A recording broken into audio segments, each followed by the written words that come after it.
नमस्कार, मी संदीप चव्हाण आणि आपण पाहत आहे टॉप न्यूज मराठी.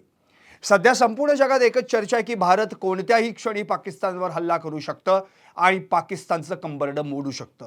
अर्थात 22 एप्रिलला जे काही भारतामध्ये घडलं ते अत्यंत निंदनीय होतं आणि हा दहशतवाद्यांचा भ्याड हल्ला परतवून लावण्यासाठी भारतानं आता तिन्ही दलांना केव्हाही आदेश दिल्यानंतर तात्काळ तयार राहायचंय आणि पाकिस्तानला अद्दल घडवायची आहे असं अनेक नेत्यांकडून ऐकायला मिळत आहे.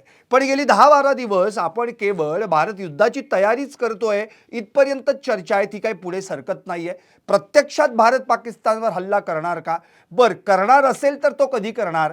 या सगळ्या गोष्टींची शक्यता आहे का? आणि खरंच भारत पाकिस्तान युद्ध होईल का? आणि आणखी बरेचसे प्रश्न जे आपल्या टॉप न्यूज मराठीच्या प्रेक्षकांना पडलेले आहेत त्याची सगळी उत्तरं इत्थंभूतरित्या घेण्यासाठी आज मी थेट आपल्या प्रेक्षकांशी ज्यांना संवाद करायला लावणार आहे ते म्हणजेच भारताचे सेनाधिकारी अर्थात निवृत्त brigadier Hemant Mahajan sir. Mahajan sir, आपलं टॉप न्यूज मराठीमध्ये हार्दिक स्वागत. थँक्यू, धन्यवाद सर. एकंदरीत आत्ताची परिस्थिती जर आत्ता आपण पाहिली तर भारत कधीही पाकिस्तानवर हल्ला करू शकतो आणि त्याची चर्चा आत्ता संपूर्ण जगात सुरू आहे. इव्हन अमेरिका देखील या क्षणाची वाट पाहते. पण एक पाऊल मागं टाकून नेहमीप्रमाणे अमेरिका पाकिस्तानच्याच बाजूने काहीतरी आपली भूमिका मांडण्याचा प्रयत्न करत आलेला आहे, जे अगदी स्वतः तुम्ही 71 पासून अनुभवलेला आहात. मला तुम्हाला पहिला प्रश्न हाच विचारायचा आहे की महाजन सर, खरंच या आत्ताच्या पार्श्वभूमीवर भारत पाक युद्ध होण्याची शक्यता किती आहे? प्रश्न विचारला की भारत पाकिस्तान युद्ध होण्याची शक्यता किती आहे. तर याचं उत्तर असं आहे की हे युद्ध गेल्या 11 दिवसापासून सुरू आहे. फक्त हे या युद्धाला आपण मल्टी डोमेन वॉर किंवा हायब्रिड वॉर असं म्हणू शकतो. त्याच्यामध्ये आपण वेगवेगळ्या आयामाच्या मदतीने पाकिस्तानच्या विरोधामध्ये काम करतो आहोत. म्हणजे आपण त्यांच्या विरुद्ध आर्थिक युद्ध छेडलेलं आहे, आपण त्यांच्या विरुद्ध डिप्लोमॅटिक वॉर शोधलेला आहे, आपण त्यांच्या विरुद्ध पाणी युद्ध म्हणजे वॉटर वॉर सुरू केलेलं आहे, आपण त्यांच्या विरोधामध्ये ज्याला म्हणायचं की म्हणजे आपण आपले सैनिक तैनात करून त्यांना त्यांचं सैन्य तैनातीला भाग पाडलेला आहे.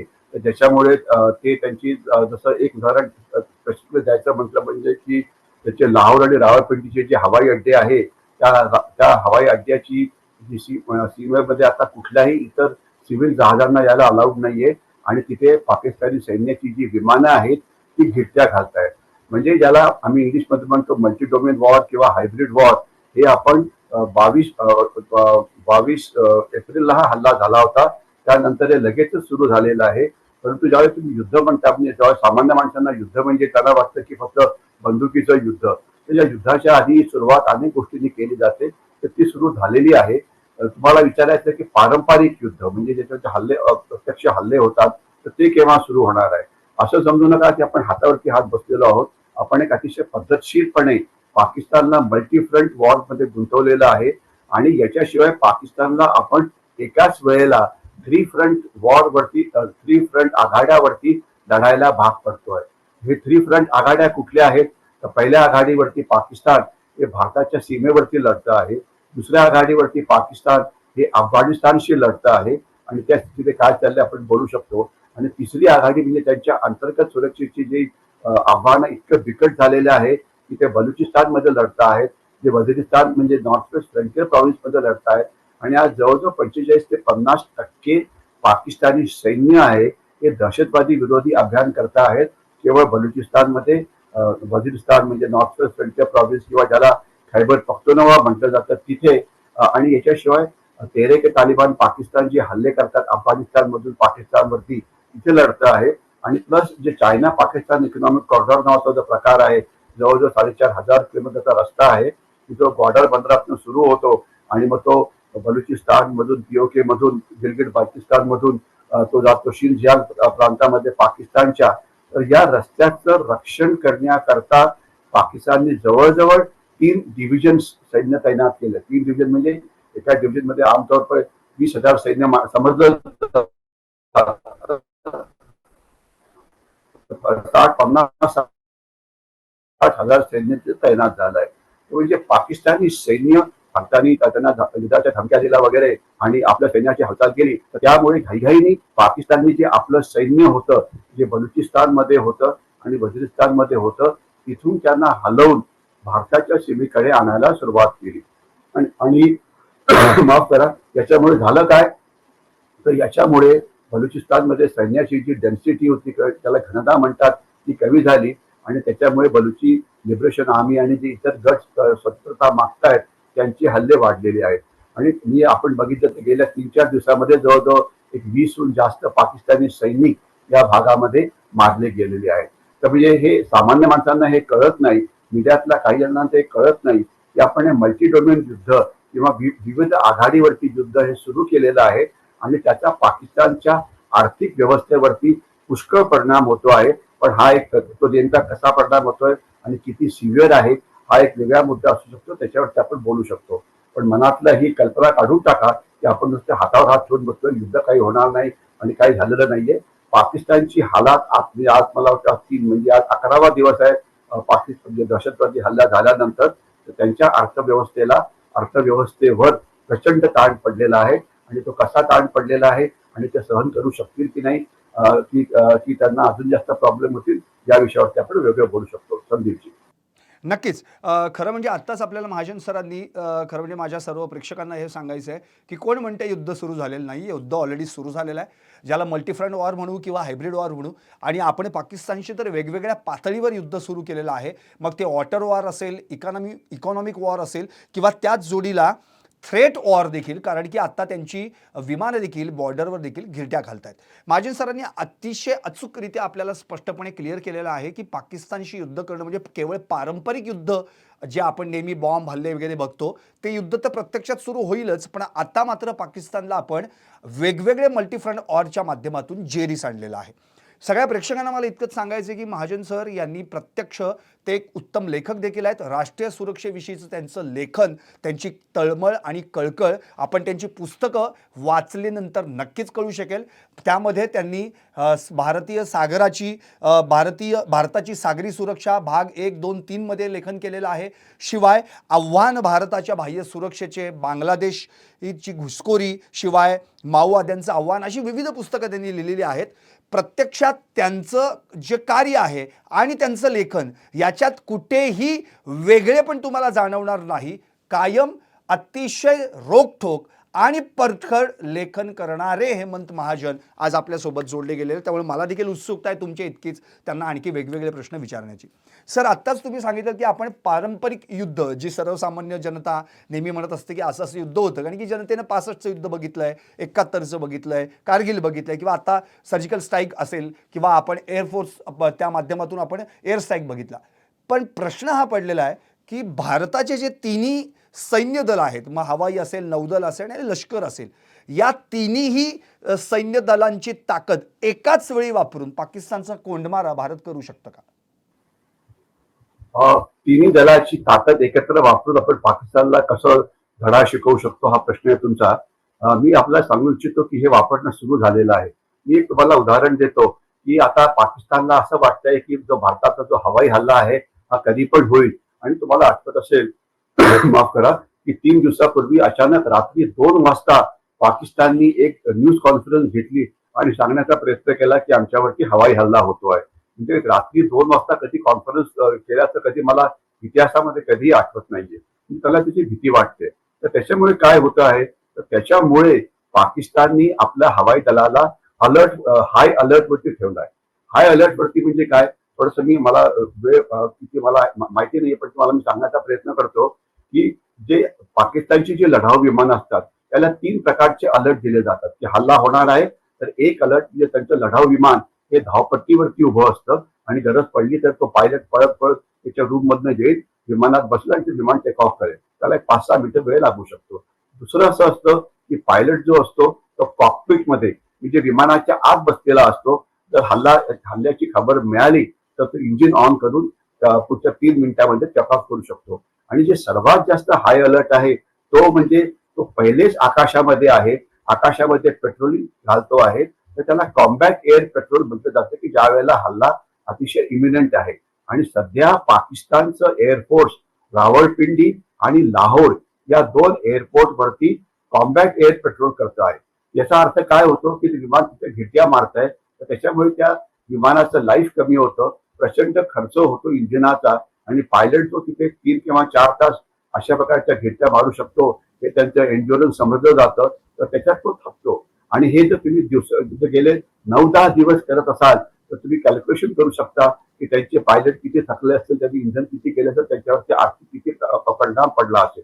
आणि दुसरी गोष्ट, आपण त्यांना नुसतं हवाई युद्धाचा पुढचा आयाम म्हटला तर जनरली पाकिस्तानचं लक्ष जे आपले हवाई अड्डे आहेत त्या हवाई अड्ड्यांवरती असतं. कारण विमान जर टेक ऑफ झालं, समजा पुण्याच्या जवळ लोहगाव एअरपोर्ट आहे, तिथनं विमानं टेक ऑफ करू शकतात, पाकिस्तानवरती हल्ला करतात. तरी जी आपली एक 20 किंवा 25 जे बेसेस आहेत फायटर एअरक्राफ्टचे, त्याच्यावरती त्याचं लक्ष असतं. परंतु झालं काय की गेल्या 5-6 वर्षामध्ये आपल्याकडे विमानतळांची संख्या ही जवळजवळ 100-150 वाढलेली आहे. म्हणजे आपल्याकडे प्रचंड नंबर विमानतळ आहे. म्हणजे असं असतं की जर काही कारणामुळे पुण्याचं जर लोहगाव एअरपोर्टला वापरता आलं नाही तर इमर्जन्सीमध्ये जे जवळपासचे एअरपोर्ट असतात, म्हणजे जळगाव आहे, कोल्हापूर आहे, सोलापूर आहे व शिर्डी आहे, तिथे पण ती उतरू शकतात, तर तिथनं सुद्धा टेक ऑफ होऊ शकतात. त्याच्यामुळे पाकिस्तानला आता केवळ 20 लष्करी बेसेसवरती लक्ष ठेवून चालणार नाही, त्यांना जी इतर आपले ऍडिशनल म्हणजे एअरपोर्ट्स आहेत तिथे पण लक्ष ठेवावं लागतं. आणि कालच तुम्हाला आठवत असेल की गंगा एक्सप्रेस हायवे जो आहे त्याच्यावरती एक विमानांचं तिथे उतरण्याचं आणि उडण्याचं प्रात्यक्षिक झालं. त्याचा अर्थ काय होता? त्याचा अर्थ सरळ आणि सिंपल आहे की जो आपला हायवे असतो तो खूप ब्रॉड असतो, खूप स्ट्रॉंग असतो, तर त्याच्यावरती विमानं उतरू शकतात, इमर्जन्सीमध्ये उतरू शकतात किंवा टेक ऑफ पण करू शकतात. आणि एक धावपट्टी असते, एका धावपट्टीवरती एका वेळेला एकच विमान वरती निघू शकतं. परंतु ते एकदम तुम्हाला 5, 6, 7 किंवा एका स्क्वॉड्रन भरून विमानाचा हल्ला करायचा असेल तर त्याकरता मग एका बाजून एक जावं लागतं. तर धावपट्टी जर आपला जर हायवे असेल तर हायवेवरती जास्त विमानं टेक ऑफ करू शकतात. म्हणजे आपली फायटर बेसिसची जी संख्या इतकी वाढलेली आहे की त्या पाकिस्तानचे जे ग्राउंड क्रू आहे त्यांना सगळीकडे लक्ष ठेवायचं आहे, त्यांचे रडार सगळीकडे लक्ष देत आहेत, तर त्याच्यामुळे त्यांच्यावरचा जो ताण आहे तो प्रचंड पडतो आहे. आणि आता मी पटकन आपल्याकडे येतो. हे जे आपलं म्हणजे याच्यामध्ये जर आपण बघितलं की पाकिस्तानकडे जी विमानं आहेत ती JF-17 म्हणजे चीनी बनावटीची विमानं आहेत आणि काही F-16 ही अमेरिकन बनावटीची विमानं आहेत. आता पाकिस्तानच्या दुर्दैवाने चीनी विमानांची जी सर्व्हिसेबिलिटी असते ती 50% सुद्धा नाहीये. म्हणजे त्यांच्या विमानाची संख्या पहिलेच कमी आहे आणि एका वेळेला 50% सुद्धा विमानं टेक ऑफ होऊ शकत नाही.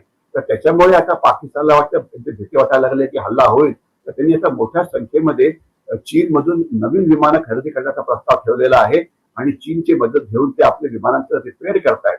आता चीन एक लढाऊ विमान 500-600 कोटी रुपयाला मिळतं. चीनकडे त्यांना वाटेल तेवढी विमानं द्यायची क्षमता आहे, तो काही इश्यू नाहीये. परंतु पाकिस्तानकडे ही विमान विकत घ्यायची क्षमता आहे का? 600 कोटीचं विमान घ्यायची क्षमता आहे का? तर त्याचं उत्तर आहे अजिबात नाही. म्हणजे त्यांना कर्ज काढून विमानं विकत घ्यावी लागतील चीनकडून. तर म्हणजे आणि त्याचा तोच प्रॉब्लेम अम्युनिशन मध्ये आहे. त्यांच्याकडे आज 3 किंवा 4 दिवसाची सुद्धा अम्युनिशन नाहीये.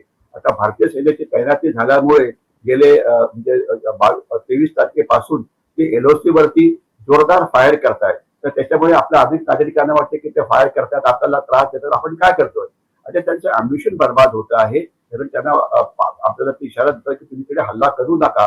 तर किती दिवस हे फायर करतील? तर फायर करण्याचा खर्च असतो आहे. तर म्हणजे त्यांच्या आता एअरफोर्सवरती ताण पडतोय, एअरफोर्सचा खर्च वाढलेला आहे. जी त्यांची ही आहे म्हणजे जहाजं आहेत ती पेट्रोल घालतायत. आणि आता युद्धजन्य परिस्थिती निर्माण झाल्यामुळे कुठलीही आंतरराष्ट्रीय मर्चंट नेव्हीची जहाजं ही पाकिस्तानच्या समुद्रात येतच नाहीये, किंवा कुठलीही आंतरराष्ट्रीय विमानं ही पाकिस्तानच्या अड्ड्यावरती म्हणजे त्याला आपण सिव्हिल सर्व्हिस म्हणायची ती उतरतच नाहीये. आणि आपण आपली हवाई हद्द बंद केल्यामुळे आता पाकिस्तानच्या जर एरियात जायचं असेल तर त्यांना खूप लांबून जावं लागतं, म्हणजे चीनच्या बाजूने किंवा श्रीलंकेच्या खालून. तर म्हणजे हे वेगवेगळ्या पद्धती आहेत ज्याच्यामुळे आपण त्यांच्या सिव्हिल इंडस्ट्रीवरती, त्यांच्या एअरफोर्सवरती, त्यांच्या नेव्हीवरती मोठी एक आर्थिक किंमत हे करतो आहे. आणि याच्यामध्ये शेवटचा मुद्दा जो आहे की आपल्या काय म्हणतात त्याला आपल्या ग्राउंड फोर्सेसचा किंवा आर्मीचा, तर आपली सीमा जी आहे 3 प्रकारची आहे. एक तर आहे LOC, दुसरी आहे इंटरनॅशनल बॉर्डर. तर एक LOC म्हणजे हा सगळा डोंगराळ भाग आहे, तिथे इन्फंट्री म्हणजे पायदळाचं जास्त काम असतं. तो दुसरा भाग आहे तो पंजाबचा भाग आहे. ही सगळी अर्बन एरिया आहे. माफ करा, या भागामध्ये नदी नाले पुष्कळ आहेत. आणि जे आपलं सर्वात मोठं टार्गेट असू शकतं ते म्हणजे लाहोरचं शहर हे इंटरनॅशनल बॉर्डर पासून फक्त 15-16 किलोमीटरच्या आत आहे. लाहोर पण आहे, सियालकोट पण आहे आणि ट्रेडिशनली 65च्या लढाईमध्ये किंवा 71च्या लढाईमध्ये आपण लाहोरच्या जवळ पोहोचलेलो होतो. आणि त्याच्या खालचा जो भाग आहे त्याला चोलिस्तानचं वाळवंट म्हणलं जातं. जे मेकॅनाइज फोर्सेस असतात म्हणजे रणगाडे आहेत, मेकॅनाइज इन्फंट्री आहे, ते तिथे हे करतात. तर आता आपण सगळ्या ठिकाणी आपले सैन्य नुसतं तैनात केलंय. आपलं सैन्य काय फारसं हालचाल करत नाहीये, ते तिथे आहेत. तर त्याच्यामुळे पाकिस्तान मोठ्या प्रमाणामध्ये आता म्हणजे लष्करी ज्याला ट्रेनिंग करता आहेत, ते एक्सरसाइजेस करता आहेत. तर ज्याच्यामुळे युद्धाच्या 3 दिवस 4 दिवस 5 दिवस ते ट्रेनिंग करतील. तर म्हणजे तिन्ही सेना दलाच्या नुसत्या डिप्लॉयमेंटमुळे पाकिस्तानवरती जो त्यांचा आर्थिक ताण आहे, मानसिक ताण आहे, हा गेल्या काही दिवसापासून वाढलेला आहे, प्रचंड वाढलेला आहे. आणि शेवटी आपला उद्देश असा असणार आहे की ज्या वेळेला पाकिस्तानचे सैनिक दमतील, मग ते एअरफोर्सचे असो की नेव्हीचे असो, त्यांचा आर्थिक ताण असहाय्य होईल. तर त्यावेळेला जो आपला पारंपरिक हल्ला आहे तो आपण करण्याचं नियोजन करू. आणि पारंपरिक हल्ल्यामध्ये सुद्धा वेगवेगळे आयाम आहेत, वेगवेगळ्या पद्धतीने हल्ला केला जाऊ शकतो. तर त्याच्याविषयी आपण वेगळं बोलू शकतो. संदीप. नक्कीच. खरं म्हणजे सर तुम्ही इतकं डिटेल आणि व्यवस्थित समजून सांगितलं आम्हाला, कारण की हल्ला होणार आहे म्हणजे तरी काय, पण बाबांनो हल्ला ऑलरेडी सुरू झालेला आहे. आणि कधी नव्हे ते पाकिस्ताननं मध्यरात्री 2 वाजता कॉन्फरन्स घ्यावी आणि आपल्या सगळ्या लोकांना घबराट पसरली आहे म्हणून अलर्ट करावं, अशी परिस्थिती जर पाकिस्तानमध्ये होत असेल. तुम्ही एक मगाशी अतिशय उत्तम उदाहरण दिलं, ती माझ्या प्रेक्षकांसाठी मी रिपीट करणार आहे, कारण की अशी माहिती खरं म्हणजे आम्हाला कुठूनच मिळत नाही, ती तुमच्यासारख्याच लष्करी अधिकाऱ्यांना मिळते. आत्ता पाकिस्तानची परिस्थिती अशी आहे की तिथे त्यांचं जे एअरफोर्स आहे ते इतकं भयानक परिस्थितीत सापडलेलं आहे की त्यांना 3 अलर्ट दिले जातात. पहिला अलर्ट एकतर विमान धावपट्टीवर असतं आणि हल्ला होणार आहे असं कळतं की तो वैमानिक धावत धावत जातो आणि मग त्याला काही 10-1 मिनिटं लागत असतील आणि मग तो टेक ऑफ करणार. दुसरा असा आहे की तो ऑलरेडीच कॉकपिटमध्ये बसून आहे आणि दुसरा अलर्ट आला की मग तो तिथून 2-3 मिनिटांमध्ये टेक ऑफ करणार. आणि तिसरा म्हणजे तो ऑलरेडी आकाशात आहे आणि घिरट्या मारतोय, ज्याला सरांनी कॉम्बॅक्ट एअर पेट्रोल असं म्हटलेलं आहे. तर या तिन्ही प्रकारांमुळे त्यांचे वैमानिक इतकं प्रचंड थकलं असणार आहे, त्यात इंधनचा एकतर खर्च होणार आहे, शिवाय ॲम्युनिशनवर प्रचंड ताण पडणार आहे. आणि या सगळ्यामुळे केवळ आम्ही डिप्लॉय करतोय तिन्ही आमची दलं असं म्हटलं तर तात्काळ पाकिस्तानची एवढी घाबरगुंडी उडाली आहे. तर प्रत्यक्षात जेव्हा आपण खरंच या तिन्ही दलांचा वापर करू त्यावेळी नेमकी अवस्था काय होईल हे सरांनी आपल्याला ह्या दुसऱ्या प्रश्नाच्या उत्तरातून समजून सांगितलं आहे. सर खूप अतिशय समर्पक असं उत्तर आम्हाला मिळालेलं आहे, धन्यवाद सर. आता आणखी पुढचा प्रश्न. खरं तर नेहमी महाजन सर काही झालं की अमेरिका जणू काही आम्ही अख्ख्या जगाचे तारणहार आहोत असं म्हणते, पण आता त्यांच्याकडे एक वॉर सुरू झालं आहे, त्याचं नाव आहे टेरिफ वॉर. आणि त्याचा प्रचंड ताण त्यांच्याच देशावर आलेला असताना इकडे आधीच युक्रेन रशिया लढतंय आणि आता भारत पाकिस्तान नव्यानं यांच्यात सुरुवात होणार का? यामुळं या अमेरिकेची भूमिका नेमकी काय असेल? कारण की नेहमी अमेरिका कायम पाकिस्तानची बाजू घेत आलेला आहे. आशिया खंडात भारताला स्ट्रॉंग बनवू नये यासाठी कायम प्रयत्न करत आली आहे. तर या लढ्यात अमेरिका ही जी तळ्यात भूमिका आहे नेमकी कुणाच्या बाजूने असणार? आता खरं म्हटलं तर सध्या डोनाल्ड ट्रम्प यांचं राज्य आहे आणि अमेरिका आता असं काही एक सिंगल व्हॉइसवाला कंट्री राहिलेला नाहीये. तिथे प्रत्येक जण वेगवेगळ्या पद्धतीने बोलायचा प्रयत्न करतो आहे. जे व्हान्स त्यांचे जे व्हाईस प्रेसिडेंट होते, ज्यांच्या पत्नी भारतीय आहेत, तर त्यांनी हे केलं की भारताने मोठं युद्ध करू नये. हे व्हान्स यांनी नको तो उद्देश आपल्याला करण्याचा प्रयत्न केला. परंतु त्याच्याशिवाय त्यांचे 2 महत्वाचे नेते हे भारतामध्ये आले होते. एक तर तुलसी गबार्ड या त्यांच्या सीआयएच्या मुख्य आहेत, आणि दुसरे कश पटेल हे त्यांचे सिक्युरिटी ऍडवायझर आहे. आता काय झालेलं आहे की आपल्याला या दोघांकडनं मोठ्या प्रमाणात तंत्रज्ञानाची मदत ही नक्कीच मिळते आहे. आणि त्यामध्ये इलॉन मस्क जे स्टारलिंक वगैरे आहे, ते कशा प्रकारे टेहाळणी करू शकतं तुमच्या माहिती करता. इलॉन मस्कच्या स्टारलिंक मुळे युक्रेननी रशियाचे जनरल्स कुठे फिरतायत ते शोधलं आणि 10-11 जनरल्सना केवळ त्यांचं लोकेशन कळालं आणि मग स्टँड ऑफ मिसाईल्स फायर करून त्यांना मारलं. तर आपल्याला तंत्रज्ञानाची मदत ही बऱ्यापैकी मिळते आहे, हा एक चांगला भाग आहे. आणि याच्यामध्ये मध्येच डोनाल्ड ट्रम्पला विचारलं तुम्हाला युद्धाविषयी काय वाटतं, तर त्यांना त्यांचं लक्ष पण नव्हतं करत. त्यांचं लक्ष हे सगळं त्यांच्या टॅरिफ वॉरवरती गुंतलेलं आहे. परंतु त्यांनी काल एक अतिशय इंटरेस्टिंग स्टेटमेंट केलं आणि ते स्टेटमेंट मी आपल्या समोर मांडू इच्छितो. त्याचं विश्लेषण करणं गरजेचं आहे. ते म्हणाले की भारत आणि अमेरिकेमध्ये BTA म्हणजे बायलॅटरल ट्रेड अग्रीमेंट पुढच्या काही दिवसात होणार आहे आणि हे भारत हा पहिला देश असेल की ज्याचं अमेरिकेशी बीटीए होईल, ज्यामुळे दोघांचा व्यापार वाढेल, टॅरिफ वॉर संपेल आणि भारताच्या आर्थिक जो प्रगतीचा वेग आहे तो वाढेल. आता युद्धाच्या परिस्थितीमध्ये बीटीए कुठनं मध्ये आलं, बीटीए तर आर्थिक आयात झालं. याचं कारण असं की तुम्हाला एक थोडं गाजर दाखवण्याचा प्रयत्न करत होते, त्याने तुम्ही कृपया जे तुम्हाला भागची सांगितलं जरा ऐका, ते जास्त युद्धाच्या भानगडीत करू नका, पाहिजे एखादा सर्जिकल स्ट्राईक करा आम्ही म्हणू आणि बाकीचं युद्ध तुम्ही वाढवू नका, ही त्यांची इच्छा आहे. तर याच्यामध्ये आपण म्हणजे काय असतं की आपण कुठल्याही म्हणजे क्रायसिसचा फायदा एक संधीमध्ये करून घेतला पाहिजे, converting crisis into an opportunity.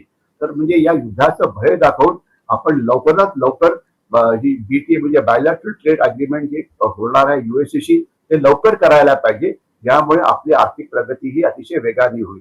मला इथे एकच तुम्हाला एका मिनिटामध्ये भारताचा आर्थिक परिस्थिती सध्याची आणि पाकिस्तानची त्याचं फक्त एका मिनिटातच मी विश्लेषण करू इच्छितो. त्याच्यामुळे तुम्हाला कळेल की पाकिस्तानची युद्ध करण्याची क्षमता किती आहे किंवा त्यांचा जो लॉजिस्टिक स्टॅमिना आहे तो किती आहे.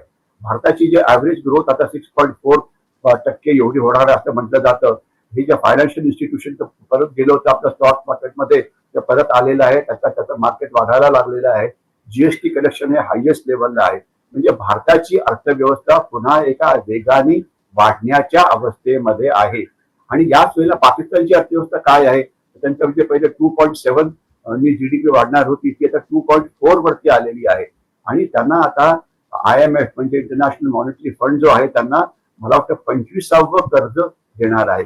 आता भारत काय करण्याचा प्रयत्न करतो आहे की खराब पाकिस्तानची अर्थव्यवस्था अजून जास्त खराब करण्याकरता आपण IMF वरती दबाव आणतो आहे, आपण वर्ल्ड बँक वरती दबाव आणतोय की तुम्ही याच्या आधी जी कर्ज दिली होती त्या कर्जाचा वापर पाकिस्ताननी ज्या पर्पज करता दिली होती त्याकरता केला की युद्धाकरता केला, म्हणजे सैन्याकरता केला. आणि सरळ युद्ध, आणि त्याचं उत्तर सरळ आणि साफ आहे की ज्याकरता त्यांना कर्ज मिळालं त्याच्याकरता त्यांनी वापर केला नाही. आणि याशिवाय मध्ये जर तुम्ही ऐकलं असेल तर 2-3 त्यांचे नेते एकतर होते त्यांचे डिफेन्स मिनिस्टर, त्यांनी म्हटलं की हो आम्ही दहशतवादी तयार केले, पण ते अमेरिकेकरता केलं होतं. आणि नंतर बिलावल भुट्टो जे त्यांचे फॉरेन मिनिस्टर आहे, की हो दहशतवाद वगैरे आम्ही करतो, पण म्हणजे आम्ही त्यांची व्हिक्टीम होती. 2 त्यांच्या मोठ्या नेत्यांनी हे दहशतवादाला प्रोत्साहन देतात हे मान्य केलेलं आहे. तर याचा वापर करून युनायटेड नेशन सिक्युरिटी काउन्सिल मध्ये आपण पाकिस्तानवरती दबाव टाकायला पाहिजे इस्रायलच्या मदतीने, आणि पाकिस्तानला स्टेट स्पॉन्सरिंग टेररिस्ट ऍक्टिव्हिटी म्हणून डिक्लेअर करायला पाहिजे. आणि एवढंच नव्हे तर याच वेळेला एक अशी पण बातमी येते आहे की फायनान्शियल ऍक्शन टास्क फोर्स जी युनायटेड नेशन्सचं एक अशी बॉडी आहे की जी दहशतवादावरती लक्ष ठेवते, दहशतवादाला मिळणाऱ्या अर्थ पुरवठ्यावरती. तर त्यांच्याकडून त्यांना ग्रे लिस्ट टाकलं पाहिजे, त्यामुळे त्यांचे सगळे ट्रान्झॅक्शन जे होतील ते सगळ्यांच्या समोर येतील. तर म्हणजे बहुआयामी पद्धतीने आपण बहुआयामी आर्थिक युद्ध हे पाकिस्तानवरती लादलेलं आहे. आणि त्याचा आज एक अजून एक अनाउन्समेंट झाली होती, आणि एक अनाउन्समेंट 5 दिवस पहिले झाली होती की आपण आपला जो म्हणजे आपला जो व्यापार होता अटारी पंजाबमधनं जो व्हायचा तो पूर्णपणे थांबवला. 4,500 हजार कोटीचा हा व्यापार होता. आणि पाकिस्तान आपल्याकडनं काय घ्यायचा, तर तो आपल्याकडनं अन्न धान्य दूध वगैरे सगळं घ्यायचा. आणि आता ते त्याला आपण देत नाहीये, पण हे सगळ्या इसेन्शियल गोष्टी तर कारण ते कुठे मिळणार, तर ते त्यांना आता ते दुबईकडे घेत आहेत. दुबईमध्ये काय अन्नधान्य होतं का, वाळवंट आहे, तर भारताचंच अन्नधान्य दुबईत जातं आणि त्यातनं पाकिस्तान विकत घेतं. म्हणजे पाकिस्तान आता तिप्पट किमतीने अन्नधान्य विकत घेतो आहे. तर हा त्याच्यावरती दबाव पडतो आहे. म्हणजे आपण वेगवेगळ्या पद्धतीने त्यांची आर्थिक कोंडी करण्याचा प्रयत्न करतो आहे, ज्याच्यामुळे त्यांच्या अर्थव्यवस्थेची जी अवस्था आहे ती अत्यंत खराब होईल. आणि ज्यामुळे पाकिस्तानची जी लढण्याची जी क्षमता आहे, ज्याला लॉजिस्टिक स्टॅमिना म्हटलं जातं, की तुम्ही किती दिवस युद्ध लढू शकाल. सध्या काय झालंय की सध्या युक्रेन आणि रशियाचं युद्ध थांबलेलं आहे. का बरं, दोघांना एकमेकांविषयी प्रेम वाटू लागलं असं अजिबात नाही बरं का. हे युद्ध थांबल्याकडे दोघांकडे लढण्याकरता अम्युनिशन नाहीये, ना त्यांच्याकडे अम्युनिशन आहे, ना लढणारे सैनिक आहेत. करणार काय, इस्रायल बरोबर थांबत राहतं. का थांबतं ते त्यांना प्रेम वाटते, हमास विषय म्हणून नाही हो, त्यांचे मिसाईल समजा नवीन मिसाईल आणावे लागतात, खर्च होतो, ते होतो. तर म्हणजे असे लॉजिस्टिक कॉस्ट घ्यावे लागतात. तर एक लांब युद्ध लढण्याकरता आपण तयारी करतो आहोत आणि पाकिस्तानला थकवतो आहोत मिलिटरीली आणि आर्थिक दृष्ट्याने. तर याच्यामुळे याचा परिणाम चांगला होतो आहे. फक्त लोकांच्या मनात काही की शंका होते की बॉम्ब का फुटत नाहीये, म्हणजे असे काहीतरी विचित्र प्रश्न विचारतात. की एखादी मला असा प्रश्न विचारला की अहो साहेब, आपल्याकडे एक आधुनिक शस्त्र आहे M4 नावाचं, म्हणजे एक रायफल आहे, ती आधुनिक रायफल. तिचा वापर केव्हा केला जाणार आणि त्याचा वापर का केला जात नाहीये? अरे म्हटलं, तुम्ही असे प्रश्न विचारता कसे? तर कुठल्या सैन्याकडे कुठले आधुनिक शस्त्र असेल तर ते शस्त्र काय तो लपवून ठेवणार आहे का? युद्धामध्ये आपल्याला मरण आणि जीवनाचा प्रश्न असतो, तर त्यावेळेला आपल्याकडे जी अत्याधुनिक शस्त्र असतील, मग ती विमानं असो, की रायफल्स असो, की आर्टिलरी गन्स असो, की काही असो, ते आपण वापरणारच. म्हणजे असे जर प्रश्न कोणी विचारले तर हे म्हणजे त्यांचा जो म्हणजे प्रश्न विचारण्याचा जो रोख आहे तो बरोबर नाही. आपण सगळ्याचा वापर करू आणि पाकिस्तानला आपण एका लॉंग टर्म वॉर मध्ये अडकवतो आहे, की ज्याच्यामुळे एक असं वाटतं आहे की एखाद्या वेळेला म्हणजे या युद्धाचा शेवट कसा होईल. म्हणजे नेहमी युद्ध ज्यावेळेला सुरू होतं ते त्याला प्रश्न विचारला जातो, कॉन्फ्लिक्ट टर्मिनेशन, युद्ध तुम्ही केव्हा थांबवाल. तर एक असं म्हटलं जातं, म्हणजे ते मीच म्हणतो सध्या, आता बाकी काय म्हणतात मला माहिती नाही, की युद्धाचा एक परिणाम होईल, पाकिस्तानी सैन्याचं प्रचंड मोठं नुकसान केलं जाईल. आणि ज्याला आपण पाकिस्तानी सैन्य म्हणतोय त्यामध्ये एअरफोर्स पण आलं, नेव्ही पण आली आणि त्यांचं पायदल म्हणजे आर्मी पण आली. हा एक मोठा उद्देश असेल की पाकिस्तानी सैन्याचं नुकसान करायचं, ज्यामुळे त्यांना भारतात दहशतवाद करण्याची त्यांची क्षमता जी आहे ती प्रचंड कमी होईल. आणि दुसरं जे एम आहे की जे आपलं लॉंग टर्म एम आहे, की शक्य झालं तर पाकिस्तानचे 3 तुकडे करायचे. एक तुकडा म्हणजे बलुचिस्तान एक वेगळे स्वतंत्र राष्ट्र बनेल. दुसरा तुकडा म्हणजे खैबर पख्तूनख्वा, जिथून इम्रान खान निवडून आले होते, जे सध्या कैदेमध्ये आहेत, तर तो अफगाणिस्तानचा भाग बदल, कारण तिथे पठाण राहतात आणि अफगाणिस्तानमध्ये 50% लोकसंख्या ही पठाणाची आहे. तिसरा भाग जो आहे तो आहे आपला सिंध. ओके, तो भारतामध्ये सामील होईल. मग उरेल काय, सिंध आणि पंजाबी पाकिस्तान. आणि कालच सिंधचे लोक आणि पंजाबी पाकिस्तानच्या लोकांमध्ये युद्ध सुरू, म्हणजे पाणी युद्ध किंवा वॉटर वॉर सुरू झालंय. सिंधवाले म्हणतात की आम्ही आमचं पाणी पुढे जाऊ देणार नाही, तर आम्हाला पाण्याचा तुटवडा पडतो आहे. तर अशामुळे सध्या पाकिस्तानची जी अवस्था आहे अंतर्गत सुरक्षेची, ती प्रचंड खराब झालेली आहे. आणि एक एक अशी वेळ होईल की जशी आपण परिस्थिती म्हणतो असं होऊ शकेल. आणि केव्हा होईल येणारा काळच सांगेल. परंतु याच्यामध्ये एक मधला एक आयाम जो राहिलेला आहे ते म्हणजे पारंपरिक युद्ध. ते कसं केलं जाईल, केव्हा केलं जाईल, किती ताकदीने केलं जाईल, हा एक वेगळा प्रश्न असू शकतो. नक्कीच सर, तुम्ही जो एक म्हणजे टर्म वापरली ती अतिशय महत्त्वाची होती. लॉजिस्टिक स्टॅमिना कुणाकडं किती आहे याचं उत्तर तुम्ही अगदी विश्लेषण ब्रीफमध्ये दिलं. शिवाय हे दीर्घ पल्ल्याचं युद्ध आहे असं देखील स्पष्ट केलं. आणि गेल्या 11 दिवसांपासून आपण हे युद्ध सुरू केलेलं आहे, फक्त ते डोळ्यांनी दिसत नाही आहे, कारण की पारंपरिक युद्ध पाहायला मिळत नाही आहे म्हणून. कालच सर एक अमेरिकेचा सर्व्हे देखील आलेला आहे या संदर्भामध्ये, की पाकिस्तानला काय वाटतंय, म्हणजे पाकिस्तानी जनतेला काय वाटतंय, युद्ध हवं का नको. तर त्या सर्व्हेचं हेडिंग आहे, जे हेडिंग मी माझ्या प्रेक्षकांना ऐकवतो. आम्हाला गोळ्या नको, भाकर द्या.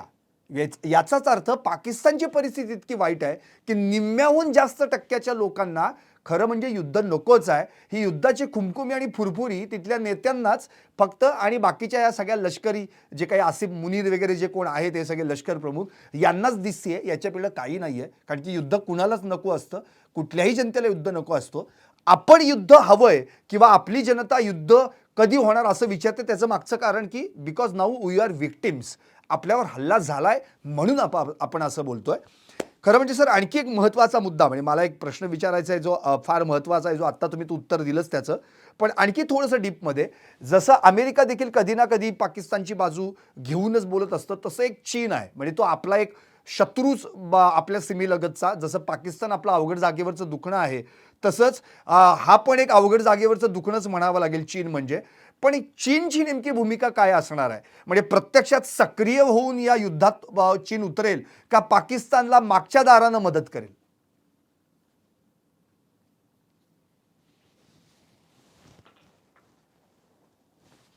खात्री आहे की इंडियन ओशन सुद्धा पेक्षा जास्त खोल आहे आणि हिमालयापेक्षा सुद्धा जास्त उंच आहे. म्हणजे ते पाकिस्तानला सगळ्या प्रकारची मदत करतील. आणि आता त्यांनी मदत केली आहे. ज्यावेळेला युनायटेड नेशन सिक्युरिटी काउन्सिलमध्ये रिझोल्युशन आलं त्या दहशतवादाचं हे करण्याकरता, तर चीनने आपल्या व्हेटोचा वापर करून जे जे ते पास झालं त्याच्यामध्ये पाकिस्तानचं नाव येऊ दिलं नाही आणि असं सांगण्याचा प्रयत्न केला की न्यूट्रल चौकशी व्हावी, ज्याकरता आम्ही तयार आहोत. म्हणून त्यांनी पाकिस्तानला डिप्लोमॅटिकली वाचवलं. याच्याशिवाय ते पाकिस्तानला प्रचंड प्रमाणामध्ये शस्त्रास्त्रांची आणि अम्युनिशनची मदत करतायत, त्याच्याविषयी काही डाऊट नाही. त्याच्याविषयी मी बोलतोच, परंतु मी पहिले बोलतो जी चीन त्यांना तंत्रज्ञानाची मदत करतायत. आता आपल्याला कालच बातमी आली होती की नॅशनल इन्व्हेस्टिगेशन एजन्सीने जो इन्व्हेस्टिगेशन चालवलं आहे त्याच्यामध्ये असं दिसलंय की जे 5 दहशतवादी आत आले होते, त्यातले 3 पाकिस्तानी होते, एक पाकिस्तानी स्पेशल फोर्सेसचा होता आणि 2 इतर होते आणि 2 काश्मीरी होते. तर त्यांचं म्हणजे ज्यावेळेला हल्ला होतो तर त्यावेळेला सुरक्षा व्यवस्था बघतात की आजूबाजूला कोण बोललं, त्यांचे टेलिफोन किंवा मोबाईल कम्युनिकेशन इंटरसेप्ट केलं जातं वगैरे आणि त्यांना शोधलं जातं त्यांच्या जीपीएसच्या प्रमाणे. परंतु ते अजिबात शोधता आलं नाही. तर कारण काय होतं की ते जे फोन वापरत होते ते भारतीय बनावटीचे नव्हते, ते सॅटेलाइट फोन पण नव्हते, ते चीनी बनावटीचे होते आणि त्यांनी चीनचे मेसेजिंग ऍप्स वापरले जे एन्क्रिप्टेड होते. तर त्याच्यामुळे आपल्याला ते कळत असतं ऍप असं असतं की तर तुम्हाला मी एक लाईनचा मेसेज समजा पाठवला की मी ठीक आहे समजा, तर तो तुम्ही बटन दाबलं की एका सेकंदात कमी वेळात तो जातो आणि ते ट्रान्समिशन पूर्ण बंद होतं. म्हणजे तुम्हाला जर तुम्ही त्या 1 सेकंदापुरतं जर तुमची इंटरसेप्शन सिस्टीम काय म्हणजे जागृत असेल तर तुम्ही ते पकडू शकता, पण नंतर पुढे काहीच नसतं. चीनी एन्क्रिप्शनमुळे, चीनी मेसेजिंग ऍपमुळे, चीनी फोनमुळे आपल्याला त्यांना शोधता अजिबात आलं नाही. एवढंच नव्हे तर आपण ज्याला ओलामध्ये बसतो तर त्याला आपण गुगलचा मॅप वापरतो आणि गुगल सांगतो तुम्हाला कुठून कुठे कसं जायचं ते. तर हे जे मॅप वापरत होते हे चीनी मॅप वापरत होते. तर त्याच्यामुळे त्यांचं जे लोकेशन आहे, कुठून सुरुवात झाली, काहीही ट्रॅक करता येत नव्हतं. म्हणजे चीनच्या तंत्रज्ञानाने त्यांना मोठ्या प्रमाणात मदत केलेली आहे. हा हल्ला सक्सेस करण्याकरता याविषयी कोणाच्या मनात शंका नको. आणि नेमकी हीच मदत चीन आता त्यांना लष्करी तुत्या करतो आहे. मग ती विमानं देणं असो की रणगाड्या देणं असो की असो. म्हणजे थोडक्यात आपल्याला साफ असायला कळायला पाहिजे की जसा आपण पाकिस्तानला धडा शिकवण्याविषयी बोलतो आहे तसा आपल्याला चीनला सुद्धा धडा शिकवणं हे तेवढंच महत्वाचं आहे. चीनला धडा शिकवायला पाहिजे. आता चीनला धडा कसा शिकवणार? चीनवरती तुम्ही सर्जिकल स्ट्राईक करणार का? तर चीनच्या विरोधात तुम्हाला धडा शिकवायला पाहिजे. तो म्हणजे असा की आपला आता जर तुम्ही मागचं वर्ष बघितलं तर आपण 90 अब्ज किमतीचं आपल्याकडे जे हे होतं म्हणजे आपण माल चीन मधनं आयात केला आणि चीनचा मोठा आर्थिक फायदा झाला. आणि जसा चीनचा आर्थिक फायदा होतो तर चीन पाकिस्तानला अजून जास्त मदत करतो. तर एक करायला पाहिजे ते असं की आपलं जे कॉर्पोरेट वर्ल्ड आहे अत्यंत चीनी प्रेमी आहे, त्यांना सांगायला पाहिजे चीनकडून होणारी आयात पूर्णपणे थांबवा, ऑल्टरनेट सोर्सेस शोधा, ऑल्टरनेट सप्लाय चेन शोधा. परंतु हे इतकं त्यात अडकलेले आहेत. मी अशी जर कुठली इंडस्ट्री हे जर सोडायला तयार नसेल तर माझं सरळ साफ म्हणणं आहे की अशा कंपन्यांवरती आपण आर्थिक बहिष्कार घालायला पाहिजे की या XYZ कंपनीचा मी माल कधी विकत घेणार नाही.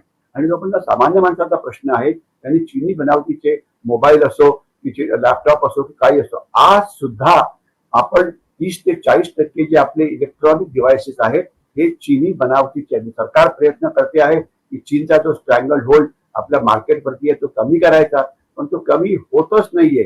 जसं ट्रॅफिकच्या चक्रव्यूहात पुढे अडकतं, संध्याकाळी 6 ते 8 मध्ये तिथं बाहेर येणं शक्यच नसतं, तर तसला तो प्रकार होतोय म्हणजे तो. तर त्याच्यामुळे चीनला सुद्धा धडा शिकवणं इतकं महत्वाचं आहे.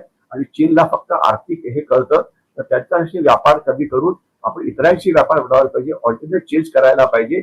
आणि कुठल्याही आणि चीन लबाडी काय करतं की माल कधी म्हणजे एकदा डायरेक्टली चीनमधनं येतो, कधी व्हिएतनाममधनं येतो, कधी इंडोनेशियातनं येतो, कधी नेपाळमधनं स्मगलिंग होतं, कधी बांगलादेशमधनं येतो. तर कुठूनही चीनी बनावटीचा माल, जसं डोनाल्ड ट्रम्पनी केलं होतं, त्यांनी सांगितलं की चीनी बनावटीचा माल चीनमधनं तर आम्ही घेणारच नाही, पण मेक्सिकोमधनं पण घेणार नाही, आम्ही कॅनडामधनं पण घेणार नाही, आम्ही युरोपमधनं पण घेणार नाही. तर तशा प्रकारे आपल्याला एक ऑल आउट वॉर चीनच्या विरोधात सुद्धा करावं लागेल. कारण चीनला पाकिस्तानला का मदत करायची आहे की त्यांना पाकिस्तानला त्यांच्याकडे प्रॉक्सीचं काम करतो आणि तो भारताला भारतीय उपखंडामध्ये अडकवून ठेवतो. त्यामुळे भारताची जी आर्थिक क्षमता आहे म्हणजे जो ग्रोथ आहे, आर्थिक ग्रोथ आहे ती कमी होते आणि मग भारत चीनचा प्रतिस्पर्धी म्हणून लवकर पुढे येऊ शकत नाही.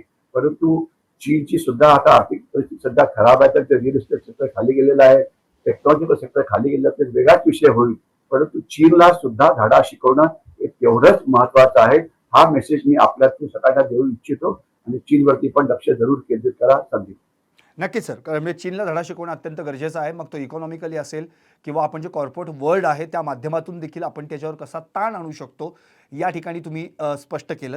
आणि आता पाकिस्तानला चीन आपल्या तंत्रज्ञानाची मदत पुरवत आहे, शिवाय त्यासोबत लष्करी देखील मदत तो करतोय.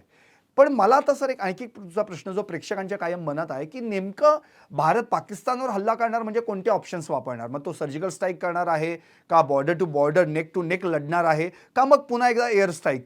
का हे सगळे मल्टिपल स्ट्राईक्स आणि सगळे मल्टिपल ऑप्शन्स, मिलिटरी ऑप्शन्स वापरणार आहे? नेमकं काय होऊ शकतं आत्ताच्या युद्धामध्ये? असं आहे की आपण इतिहास बघितला तर आपल्याला दिसतं की आपण पहिले उरीच्या नंतर आपण एक सर्जिकल स्ट्राईक केला होता, जिथे आपण 50-60 दहशतवादी मारले आज जाऊन. दुसरं पोस्ट पुलवामा आपण एअर स्ट्राईक केला होता बालाकोटमध्ये. आणि आता जे म्हणजे आपले पंतप्रधान म्हणतात की हे पुष्कळ मोठं काहीतरी आपण करू. तर मोठं म्हणजे काय? सैन्याकडे वेगवेगळे ऑप्शन्स काय आहेत ज्यावेळेला ऍक्च्युअली गोळीबारी सुरू होते त्यावेळेला. तर आपण जसं पाकिस्तान सैन्य हे करतं, आपण पाकिस्तानवरती फायरिंग करून त्यांच्या ज्या समोरच्या चौक्या आहेत त्यांचं नुकसान करू शकतो. आपल्याकडे प्रचंड मोठा तोफखाना आहे. त्याच्याशिवाय आपल्याकडे हेलिकॉप्टर गनशिप्स आहेत, त्याचा वापर सीमेपासून ते 20-25 किलोमीटरच्या जे टार्गेट्स आहेत त्यांच्यावरती फायर केला जाऊ शकतो. आपल्याकडे वेगवेगळ्या प्रकारचे ड्रोन्स आहेत. तर ड्रोन्सचा वापर सुद्धा आपण एक 50-60 किलोमीटरच्या आतली जी टार्गेट्स आहेत त्याच्या विरोधात करू शकतो. आपल्याकडे क्षेपणास्त्र आहेत, म्हणजे 50 किलोमीटर पासून तर 500, 600, 700, 800, 1000, 2000 त्यांचा वापर आपण जी स्ट्रॅटेजिक टार्गेट्स आहेत, म्हणजे त्यांचं डिव्हिजन हेडक्वार्टर्स आहे, कोर हेडक्वार्टर्स आहे, त्यांच्या ऑर्डिनन्स फॅक्टरीज आहे, त्यांच्या आर्मी हेडक्वार्टर्स आहे, त्यांची राजधानी आहे, त्यांचे अम्युनिशन डम्प्स आहेत, त्याला आपण लष्करी टार्गेट म्हणायचं. अम्युनिशन डम्प असतात, ऑर्डिनन्स फॅक्टरीज असतात, पब्लिक सेक्टर अंडरटेकिंग असतात, किंवा एअरफोर्सची जी त्यांची जी विमानतळ आहेत, लाहोरचं आहे, सियालकोटचं आहे, कराचीचं आहे, किंवा जसं नेव्हीचं म्हटलं तर त्यांचा कराचीमध्ये मोठा बेस आहे, त्यांचा ग्वाडारमध्ये मोठा बेस आहे. हे बेस डिस्ट्रॉय करणं, त्यांची शस्त्र डिस्ट्रॉय करणं, हे म्हणजे एअरफोर्सनी करायला काय पाहिजे की पाकिस्तानी एअरफोर्सचं पूर्ण डिस्ट्रक्शन करायला पाहिजे. त्याच्यामध्ये एअरफील्ड पण सामील आहे, त्यांची विमानं पण सामील आहे. जसं आपण 1971च्या युद्धामध्ये केलं होतं की बांगलादेशमध्ये 5व्या दिवशी पाकिस्तानी एअरफोर्स शिल्लकच नव्हतं. आणि नेव्हीने करायला काय पाहिजे तर जेवढे नेव्हल बेसिस आहेत, कराची आहे, ग्वाडार आहे, आणि ती अजून मकारान पोस्ट म्हणतात तिथे पण त्यांचे बेसिस आहेत, तर ते पूर्णपणे बर्बाद करायला पाहिजे. त्यांच्या ज्या युद्ध नौका आहेत त्या बुडवल्या पाहिजे. आणि भारतीय सैन्याने काय करायला पाहिजे? आपल्याकडे 2 प्रकारच्या सीमा लढण्याकरता आहेत. एक तर आहे एलओसी वरती, एलओसी वरती हाजीपीर खिंड तिथे पोहोचणं, मुझफ्फराबाद वरती हल्ला करणं, किंवा खालच्या भागामध्ये लाहोर वरती लाहोर पर्यंत पोहोचणं, लाहोरला कॅप्चर करणं, किंवा वाळवंटामध्ये आपल्याकडे जे म्हणजे जे मेकॅनाइज्ड फोर्सेस आहेत, ज्याला रणगाडे किंवा मेकॅनाइज्ड इन्फंट्री म्हटलं जातं, त्यांची पाकिस्तानला 2 भागामध्ये विभाजित करण्याची क्षमता आहे. तर तसं करणं म्हणजे एक ऑल आउट वॉर हा आपल्याकडे असलेला एक पर्याय आहे. ज्यावेळेला आपल्याकडे असलेल्या सगळ्या शक्ती, एअरफोर्सची असो, नेव्हीची असो, आर्मड फोर्सची असो, तोफखान्याची असो, ती वापरली जाईल. आणि याच्यामध्ये आपला मुख्य उद्देश असेल पाकिस्तानी सैन्याचं नुकसान करणं, आणि जो ऑल्टरनेट उद्देश असेल तो म्हणजे त्याच वेळेला म्हणजे ज्या वेगवेगळ्या चळवळी आहेत बलुचिस्तान, त्यांनी जर स्वतःला लिबरेट केलं किंवा त्यांनी त्याच्या बाजूने हल्ले सुरू केले तर पाकिस्तानची अवस्था ही अत्यंत बिकट होईल.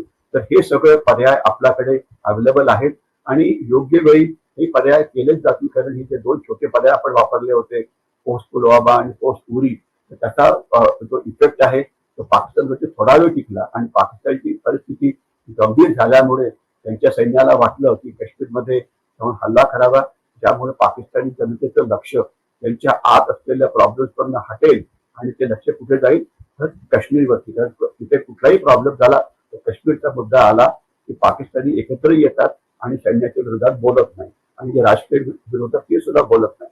तर हा त्यांचा मुख्य उद्देश होता.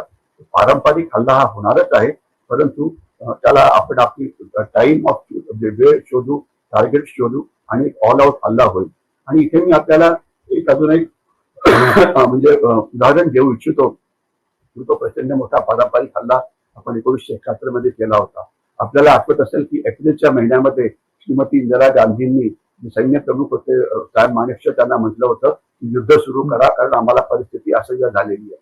आणि इतिहास तुम्हाला माहित असेलच, तर तुम्ही माझ्या युट्यूबवरती बघा की मानेकशॉ म्हणाले की सध्या शक्य नाही, कारण आणि त्याच्यासाठी जात नाहीये, आणि ते म्हणाले की मला वेळ लागेल. आणि त्यांनी मग युद्ध नंतर जे सुरू केलं ते डिसेंबर 3 ला सुरू केलं होतं, तुम्हाला आठवत असेल. आणि नेमकं आता घटना घडली आहे, पहिला दिवस आताची पण जी घटना घडली ती एप्रिलमध्ये घडलेली आहे. आणि युद्ध म्हणजे त्यावेळेचं युद्ध 6-7 महिन्यांतर झालं होतं. का झालं होतं त्याच्या कारणात आता दाखले करत विषय वेगळा होईल तो, परंतु डेलिब्रेट तयारी करून सगळं ते युद्ध झालं होतं. आणि त्यात काय झालं तो इतिहास आहे, पाकिस्तानचे 2 तुकडे झाले होते.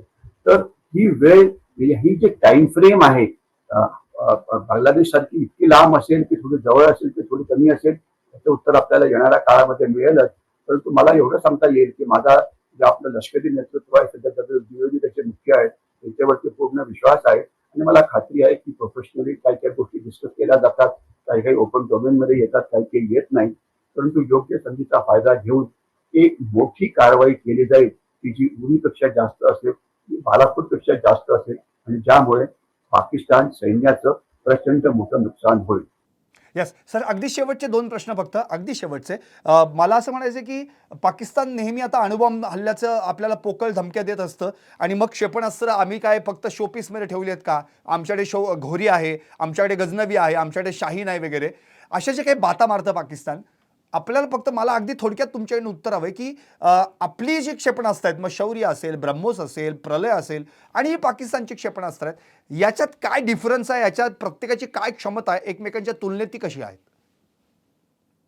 असं आहे, क्षेपणास्त्राची जी क्षमता असते ती ते किती लांबवर रेंज त्याची जाऊ शकते याच्यावरती ते अवलंबून असते. म्हणजे 100 किलोमीटर, 500 किलोमीटर, 600 किलोमीटर. पण जे पाकिस्तानचे जे सर्वात मोठी क्षेपणास्त्र जी आहेत, घोरी वगैरे, तर त्यांची क्षमता ही फक्त मी सांगतो 1,500 किलोमीटरच्या आसपास आहे. म्हणजे भारताचे जे वेस्टर्न बॉर्डरवरचे जे म्हणजे प्रदेश आहेत, राजस्थान म्हणा किंवा गुजरात म्हणा किंवा हे, ती त्यांच्या रेंजच्या खालती येतात. परंतु जो दक्षिण भारत आहे, ईशान्य भारत आहे किंवा उत्तर प्रदेशाचा जो भाग आहे तो त्यांच्या रेंजच्या खालती येत नाही. तो सेफ आहे, तिथे काही होऊ शकत नाही. त्या मानाने भारताची जी क्षेपणास्त्र आहे, सगळी क्षेपणास्त्र पाकिस्तानला पूर्णपणे कव्हर करतात आणि या क्षेपणास्त्रांचा वापर जी स्ट्रॅटेजिक टार्गेट्स आहेत, म्हणजे मोठे हेडक्वार्टर आहे, मोठं कम्युनिकेशन सेंटर आहे, मोठी कॅन्टॉनमेंट आहे, मोठे अन्वेषण डेपो आहे, तर त्यांच्यावरती फायर करण्याकरता केला जाईल. आणि आपली क्षेपणास्त्र आधुनिक आहेत आणि जास्त चांगली आहेत आणि क्षेपणास्त्रांचं जर युद्ध झालं तर आपलं जे एन्ड्युरन्स आहे, म्हणजे लढण्याची जी क्षमता आहे त्यांच्यापेक्षा खूपच जास्त आहे. आणि प्लस आपला जो एअर डिफेन्स आहे हा बऱ्यापैकी आहे. क्षेपणास्त्र युद्धाची आपण जास्त काळजी करू नये आणि त्याची जर क्षेपणास्त्र संपली त्यांना पुढे काही पुढे सपला आहे. आपल्याकडे मात्र क्षेपणास्त्रांची संख्या मात्र पुष्कळ जास्त आहे आणि आपण त्यांचं खूप नुकसान करू शकतो. नक्की. दुसरा प्रश्न जो आहे न्यूक्लिअर स्ट्राईक विषयी, त्याच्याशी मी तुम्हाला 2 मिनिटं सांगू इच्छितो. न्यूक्लिअर स्ट्राईकचं असं असतं की त्याच्यात आपला जो कॉन्सेप्ट आहे, आपलं जे तत्व आपण जे वापरतो ते आहे नो फर्स्ट यूज. म्हणजे आम्ही स्वतःहून न्यूक्लिअर वेपन वापरणार नाही, परंतु जर आमच्यावरती जर हल्ला झाला तर आम्ही न्यूक्लिअर वेपन वापरू स्वतःच्या रक्षणाकरता. त्याला सेकंड स्ट्राईक केपेबिलिटी असं म्हटलं जातं. पण याच्यामध्ये असं आहे की न्यूक्लिअर वेपन हे पॉलिटिकल वेपन आहे आणि 1944 साली फक्त इतिहासामध्ये एकदाच ते 2 वेळा वापरलं गेलं होतं, नागासाकी आणि हिरोशिमावरती जपानमध्ये. त्यानंतर हे कधीही वापरलं गेलं नाही. परंतु न्यूक्लिअर वेपन्सचा म्हणजे धमकी देऊन पाकिस्तानने आपल्याला अनेक वर्ष मूर्ख बनवण्याचा प्रयत्न केला होता. मी शब्द अतिशय काळजीपूर्वक वापरतोय, मूर्ख बनवण्याचा प्रयत्न केला होता. म्हणजे पाकिस्तान आपल्यावरती दहशतवादी हल्ले करत राहायचा आणि आपण जर काही पारंपरिक लढाईची तयारी केली तर आपल्याच टीव्हीवरती आपलेच तज्ञ सांगायचे की अरे नका करू ते, पाकिस्तानकडे न्यूक्लिअर बॉम्ब आहेत ते वापरते, तर कसं तुमचं होईल. म्हणजे पाकिस्तान न्यूक्लिअर बॉम्ब वापरेल म्हणून आपण आपल्या पारंपरिक क्षमतेचा वापर करू शकत नव्हतो, परंतु आपल्या न्यूक्लिअर बॉम्बला ते घाबरत नव्हते. हे लक्षात असायला पाहिजे. म्हणजे ते आपल्याला मूर्ख बनवत होते. आणि त्यावेळेला 1999 साली जनरल मलिक यांनी क्लिअरली सांगितलं होतं की आपण हे शस्त्र जे आहे वापरणं एवढं सोपं नाहीये, तर जर त्यांचं लक्ष त्याच्यावरती असेल तर आपण पारंपरिक लढाई ही करू शकतो. याच्याविषयी कोणाच्या मनामध्ये शंका नको. तर हे म्हणजे ही जी धमकी आहे की आम्ही शस्त्र वापरू वगैरे, तर त्यांना म्हणजे न्यूट्रलाइज करण्याकरता, त्याच्यावरती लक्ष ठेवण्याकरता सगळ्या जगाचं लक्ष असेल आणि पाकिस्तान सुद्धा नुसती हे करते आहे म्हणजे त्याची तेवढी ती हिंमत नाहीये. कारण न्यूक्लिअर वेपन हे म्हणजे सगळ्या जगाला याची काळजी असते, त्याच्यामुळे सगळं जग त्याच्यावरती लक्ष असतं. तर म्हणून आपण न्यूक्लिअर बॉम्बची बोगी बनवून पारंपरिक युद्ध करायचं नाही अशा प्रकारचा पर्याय निवडू नये. तर आपण बघितलं होतं की 2016 मध्ये आपण प्रति हल्ला केला, 18 मध्ये प्रति हल्ला केला, त्यावेळेला पण न्यूक्लिअर वेपन्स होती की आपण आपले एअरफोर्स तिथे कसं पाठवलं, आपलं सैन्य तिथे कसं पाठवलं. तर त्याच्यामुळे न्यूक्लिअर वेपन ही बोगी आहे आणि त्याची जास्त काळजी करू नये. आपल्याला जे पारंपरिक लढाईची तयारी करायची आहे, हल्ला करायचा आहे, तो आपण योग्य वेळी योग्य ठिकाणी करावा आणि पाकिस्तानला धडा शिकवावा आणि शक्य झालं तर चीनला सुद्धा धडा शिकवावा. नक्की सर. अगदी शेवटचा प्रश्न, आणि तो प्रश्न असा की सर आता युद्ध सुरू झालंच, तर मग आपल्या म्हणजे भारतात म्हणजे आपल्या देशामध्ये काही दळणवळणाची समस्या निर्माण होऊ शकते का? त्या दृष्टिकोनातून काही पावलं उचलली जाऊ शकतात का? असं आहे मी मगाशी म्हटलं की पाकिस्तानची जी रेंज आहे वेपन्सची, म्हणजे त्यांची एअरफोर्स असो की क्षेपणास्त्र असो, अत्यंत कमी आहे. म्हणजे जे 3-4 जे सीमावर्ती प्रांत आहेत पाकिस्तान सीमेला लागून, तिथे थोडाफार म्हणजे त्यांची वेपन्स पोहोचू शकतात, पण त्याच्याकडे एवढ्या मोठ्या संख्येने वेपन्स नाहीये त्यांच्याकडे. बाकी ठिकाणी त्यांची ना मिसाईल पोहोचू शकतात, ना त्यांची विमानं पोहोचू शकतात. तर त्यांना त्यांचं लक्ष जे आहे ते टॅक्टिकल बॅटलवरती लक्ष ठेवावं लागेल, ना की स्ट्रॅटेजिक टार्गेटवरती, कारण त्यांची संख्या आपल्यापेक्षा खूप कमी आहे. परंतु आपण मात्र पाकिस्तानचे दळणवळण पूर्णपणे थांबवू शकतो. हं, म्हणजे काय, की जर आपण जर पाकिस्तानचा नकाशा बघितला तर जी सिंधू नदी आहे त्याच्याविषयी आपण आज जास्त बोललो नाहीये, तर सिंधू नदी पाकिस्तानला ऑलमोस्ट 2 भागामध्ये वाटते आणि या सिंधू नदीवरती 5-6 मोठे ब्रिजेस आहेत, मोठे पूल आहेत. जर आपण ते पूल उडवले तर पाकिस्तानी सैनिक जे सिंधू नदीच्या दक्षिणेला आहे ते उत्तरेकडे भारताच्या सीमेकडे येऊ शकत नाही. आणि असे काही महत्वाचे पूल आहेत ज्या ज्या त्याच्या मोठ्या नद्या चिनाब आहे, रावी आहे, बियास आहे, सतलज आहे, त्याच्यावरती मोठे स्ट्रॅटेजिक ब्रिजेस आहेत, कारण त्या नद्या तशा पाकिस्तानमध्ये जातात, त्यांचं आकारमान अजून वाढतं. तर ते जर पूल तयार केले तर पाकिस्तानची दळणवळणाची परिस्थिती आहे ती अत्यंत खराब होऊ शकते. आणि एवढंच नव्हे तर हे जे China Pakistan economic corridor Balochistan liberation आर्मीनी तो जरी एका ठिकाणी जरी कट केला तर तो पूर्ण कॉरिडॉर त्याचा काहीही उपयोग नाहीये. तर म्हणजे आपल्याकडे अनेक इतके आहेत, आपल्याकडे अनेक डॉक्युमेंट्स आहेत, तर आपण अतिशय एक त्याला काय शब्द वापरायचा की एक आपला एक मनोभावना अशी होते की पाकिस्तान खूप काही काही करतोय आणि आपण मी नुसते चुपचाप बसलेलो आहे, तसं नाही. मी आपल्याला एक अशी रिक्वेस्ट करीन की तुमची जी काही रिसर्च टीम असेल त्यांना सांगा की पाकिस्तानची वर्तमानपत्र तुम्हाला इंटरनेटवरती बघता येतात. डॉन आहे, नेशन आहे वगैरे, आणि पाकिस्तानचे टीव्ही चॅनल्स तुम्हाला बघता येतात. आणि तुम्हाला पाकिस्तानचे जसे तुमचं हे युट्यूब आहे तसे ते युट्यूब तुम्हाला बघता येतं. आणि त्याच्यावरनं तुम्हाला पाकिस्तानचा मूड काय आहे युट्यूबवरती, पाकिस्तानचा मूड काय आहे इलेक्ट्रॉनिक टीव्ही चॅनल्सवरती आणि प्रिंट मीडियावरती हे कळेल. आपल्यापेक्षा पाकिस्तानचे प्रॉब्लेम प्रचंड जास्त आहेत, खूपच जास्त आहेत, आणि त्याचा आपण वापर करायलाच पाहिजे. त्यांचं मानसिक मनोबल तोडून म्हणजे असं म्हटलं जातं की युद्ध करायच्या आधी, तुम्हाला एखादा मी एक 62 उदाहरण देतो पण पटकन करण्याचा प्रयत्न करतो. 62च्या युद्धामध्ये आपण एक डिव्हिजन सुद्धा सैन्य वापरलेलं नव्हतं आणि आपलं 90% सैन्य हे होतं तिथे.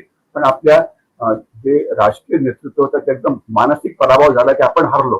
तर तसा जर मानसिक पराभव आपल्याला जर पाकिस्तानी नेतृत्वाचा करता आला युद्ध पूर्णपणे व्हायच्या आधी, तर हे युद्ध कमीत कमी खर्चामध्ये हे म्हणजे हे केलं जाऊ शकतं. तर मानसिक मनोबल तोडणं पाकिस्तानच्या सैन्याचं, त्यांच्या राजकीय नेतृत्वाचं आणि त्यांच्या जनतेचं हे सुद्धा या युद्धामध्ये एक मोठं एम आहे आणि जे आपण आता पुष्कळ प्रमाणामध्ये वापरतो. नक्की सर. आणि जाता जाता आता फक्त म्हणजे माझे सगळे प्रश्न विचारून झालेले आहेत आत्ता या सेगमेंट पुरते. महत्त्वाचा अर्थात आपण पुन्हा एकदा आपण निश्चितच मुलाखतीसाठी जॉईन होऊ. पण मला एकच प्रश्न करायचा आहे सर, तुम्ही आत्तापर्यंत इतक्या युद्धांमध्ये सहभाग घेतलेला आहे. भारतासाठी आत्तापर्यंत इतक्या वेळा कारवाया ज्या काय असतील, दहशतवादी कारवाया असतील किंवा इतर बाकी ऑपरेशन्समध्ये आपण स्वतःहून वैयक्तिकरित्या लढलेला आहात. आता असं वाटतंय का की अरे आपण निवृत्त झालोय म्हणून काय झालं की संधी मिळाली तर जायचं पुन्हा एकदा आणि पुन्हा एकदा भारताच्या बाजूनं पाकिस्तानला दाखवून द्यायचं की आम्ही काय आहोत, अशी काही मनोभावना तुमची होते का कधी? मला तुमचा आवाज नीट मिळाला तर फक्त तो प्रश्न तुम्हाला तर पुन्हा रिपीट करता आला तर फार बरं होईल. रिपीट हां, करा. सर मला असं म्हणायचं आहे की आपण आत्तापर्यंत अनेक युद्धांमध्ये सहभाग घेतलेला आहे. भारतासाठी आपण इतके वर्ष खरं म्हणजे भारतीय सेना दलाची सेवा केलेली आहे, भारताची सेवा केलेली आहे. आता जे काही युद्ध होणार आहे, तर असं वाटतंय का आत्ता या वयात देखील अरे रिटायर झालो म्हणून काय झालं? आपल्याला पुन्हा एकदा हातात घेऊन शस्त्र घेऊन लढलं पाहिजे आणि भारतासाठी पुढे उभं राहिलं पाहिजे?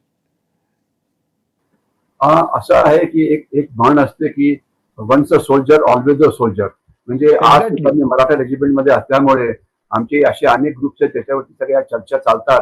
आणि म्हणजे एवढंच नाही तर अनेक असे जे सर्व्हिस मधले सोल्जर्स असतात ते तुमच्याशी बोलतात. त्यांना जर काही ऍडव्हाइस पाहिजे असेल, काही तर विचारायचं असेल तरी सांगतात, कारण आपल्याला थोडा जास्त अनुभव असल्यामुळे आपण त्यांना एक म्हणजे ऍडव्हाइस जरूर देऊ शकतो. तर थोडाफार तशी इंटरॅक्शन सुरू असते आणि आपण वेगवेगळ्या म्हणजे भागामध्ये जातो.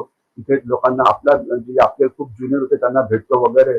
तर म्हणजे तसं आपण त्यांच्याशी इन्व्हॉल्व असतो, पण ते काय आपण त्यांना बोललो हे वगैरे आपण जास्त त्याच्याशी बाहेर बोलत नाही. परंतु आमचा संबंध म्हणजे जे सैन्यातली जे सर्व्हिंग कम्युनिटी आहे त्याच्याशी बऱ्यापैकी आहे आणि त्यांना आमच्याकडून थोडाफार जर काही त्यांना म्हणजे ओपिनियन्स पाहिजे असतील एखाद्या विषयावरती तर ती आपण देण्याचा प्रयत्न करतो. आणि जोपर्यंत म्हणजे स्वतः युद्धामध्ये भाग घेण्याचा संबंध आहे तशी तर परिस्थिती निर्माण झाली तर ती त्याच्याकरता आपल्याकडे इतके रिटायर्ड लोक आहेत, इतके जण आहेत की बहुतेक जण यायला मागतील, तो काही इश्यू नाहीये. आणि आपल्याकडे सुद्धा तसं म्हणते तर तरुणच सैनिक एवढे जास्त आहेत की ते सुद्धा आहेत. पण तर कधी म्हणजे गरज पडली तर ऍटलिस्ट म्हणजे ज्याला म्हणायचं की टॅक्टिकल लेवलला किंवा ज्याला काय म्हणायचं कमांड कंट्रोल लेवलला आपण त्यांना नक्की थोडाफार ऍडवाइस करू शकतो. आणि अशा प्रकारची पद्धती इस्रायल सैन्यामध्ये मात्र नक्की आहे बरं का. समजा एखादे इंजिन असेल त्याचा जर समजा सेनाधिकारी एक सर्व्हिंग ऑफिसर असेल त्याला एक ऍडवायझर म्हणून एक रिटायर्ड ऑफिसरच्या जवळ बसलेला असतो आणि तो त्याला काय काय ऍडवाइस करतो. पण तो ऍडवाइस घ्यायचा की नाही ते काम असतात त्या सर्व्हिंग माणसाचं असतं. पण शेवटी जो निर्णय असतो तो सर्व्हिंग सोल्जरचा असतो. तर तशा प्रकारची पद्धत आपल्या भारतात नाहीये. पण थोडंफार मध्ये मध्ये विचारलं जातं आणि काही काही वेळा आमचं इंस्ट्रक्शन होतं. तर थोडीफार आम्ही आमच्या पद्धतीने जी वैचारिक मदत आहे ती थोड्याफार प्रमाणात करतो. काही जण जास्त करतात, काही जण कमी करतात. वा सर, खरं म्हणजे अभिमान वाटला तुमचा. Once a soldier always a soldier. कारण की तुम्हाला आजही या वयात असं वाटतं की जर खरंच तशी परिस्थिती निर्माण झाली आणि रिटायर्ड मिलिटरी ऑफिसर्स किंवा सोल्जर्स यांना जर बोलावण्यात आलं तर आय एम ऑलवेज रेडी असंच तुम्ही याच्यातनं म्हटलंय. खूप खूप आनंद झाला तुमच्याशी बोलून. आणि खरं म्हणजे सर आत्तापर्यंत नेहमी अशी एक चर्चा असते कुठलं युद्ध सुरू झाल्यानंतर, अरे युद्ध कधी थांबणार आहे, युद्ध कधी थांबणार आहे. पण आपल्या भारतात मात्र उलटी परिस्थिती आहे आणि युद्ध कधी सुरू होणार आहे. पण ॲक्च्युली तुम्ही त्याचं उत्तर दिलेलं आहे. युद्ध सुरू होणार नाही, युद्ध ऑलरेडी सुरू झालेलं आहे. आता फक्त पारंपरिक युद्ध तेवढं लढण्याचं बाकी राहिलं आहे. बाकी पाकिस्तानशी आपण वॉटर वॉर, इकॉनॉमिक वॉर इतकंच नव्हे तर त्यासोबतीला थ्रेट वॉर देखील सुरू केलेला आहे. आगे आगे देखो होता है क्या. कारण भारत कायम ऑलवेज आपल्यासाठी, आपल्या जनतेच्या हितासाठी आणि आपल्या देशाच्या संरक्षणासाठी कायम सज्ज असतो. म्हणून आम्ही भारत आहोत, म्हणून आम्ही इंडियन्स आहोत. धन्यवाद सर, आपल्याशी संवाद साधल्याबद्दल. आपण निश्चितच पुन्हा एकदा टॉप न्यूज मराठीच्या माध्यमातून पुन्हा एकदा अवश्य भेटूयात. धन्यवाद सर. जय हिंद सर.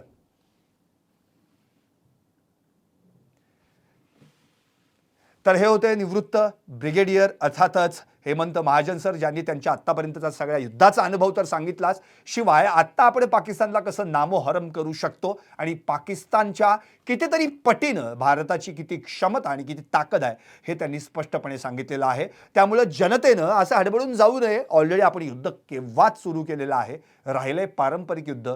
ते निश्चितच तो वेळ, ती दिवस आणि ती पद्धत हे सगळं काही लवकरच कळून येईल. पाहत राहा टॉप न्यूज मराठी. आपला महाराष्ट्र, आपली बातमी.